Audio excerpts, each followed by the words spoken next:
krivci su svi oni koji učestvuju u formiranju vlasti na nivou Bosne i Hercegovine, sve ključne stranke koje su osvojile najveće povjerenje birača, ali su se pokazale nesposobnim da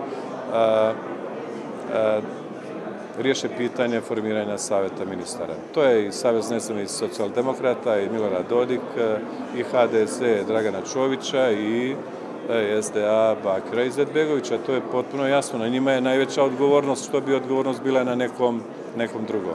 Obzirom da već 13 mjeseci nemamo formiranu vlast, sve opcije su u igri. I to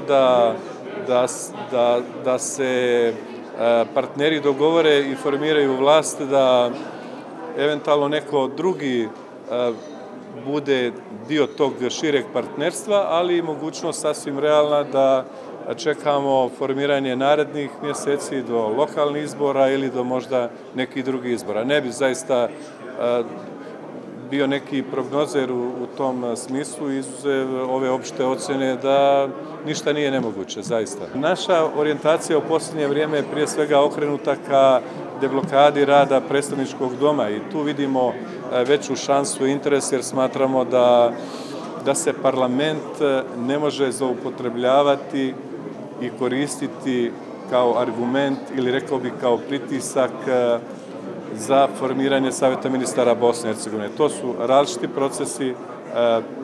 Parlamentarna skupština Bosne i Hercegovine je posebna nezavisna institucija, ali ona se od određenih snaga u Bosni i Hercegovini svjesno koristi i zloupotrebljava da se ključni projekti, a ima ih mnogo, posebno finansijski u vrijednosti od preko 2 milijarde konvertibilnih maraka, ne mogu implementirati i u Republici Srpskoj Federaciji.